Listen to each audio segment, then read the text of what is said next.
আমি আসলে এই পুরো সময়টা ধরে একটা জিনিসই ভাবছিলাম যে মেহজাবিন কবে এত বড় হয়ে গেল, মানে কবে ও অনেক রকম, মানে মেহজাবিন হয়তো অনেক মাইল ফলক ছুঁয়ে ছুঁয়ে আজকে এসছে, কিন্তু আজকের ওর এই প্রিয় মালতী আমার মনে হয় যে ভবিষ্যতে ও আরও অনেক কাজ করবে, বাট এটার অন্যতম শ্রেষ্ঠ কাজ হয়ে থাকবে।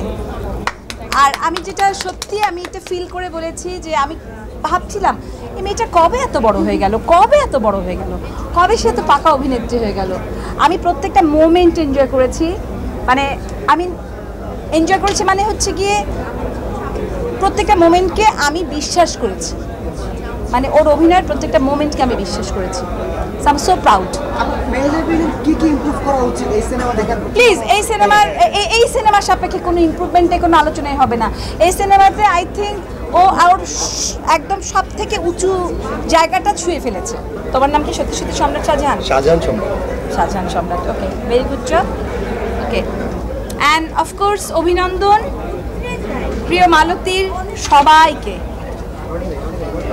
অ্যান্ড অভিনন্দন শঙ্খ, যদিও সে এখানে নাই, and all cast and crew. মানে আমার কাছে একবারও মনে হয় নাই আমি আসলে কোনো অভিনেত্রীর অভিনয় দেখছি। আমার কাছে মনে হচ্ছিল যে আমি আসলে একজন মাকে দেখছি, আমি মালতীকে দেখছি আসলে। এবং এটা আমার সেকেন্ড টাইম। আমি প্রথম যেদিন সিনেমা রিলিজ হয় সেদিন সিনেমাটা দেখেছিলাম। আমার মনে হচ্ছিল যে আসলে আজকে আমি আপনারা জানেন আজকে আমাদের সবাই আমরা একসাথে দেখছি ছবিটা। তা আমার মনে হচ্ছিল ফ্যামিলির সবার সাথে সিনেমাটা দেখি। আমি বেশি কথা বলবো না, সবাই সিনেমাটা প্রশংসাই করছে। আমি আপনাদের মাধ্যমে সবাইকে বলতে চাই, এই ধরনের সিনেমা যদি দর্শক দেখে, এই সাহসী সিনেমাগুলো আরও বেশি হবে, আরও বেশি নির্মাণ হবে। আমি আপনাদেরকে আহ্বান জানাচ্ছি, প্লিজ সবাই প্রিয় মালতী দেখুন।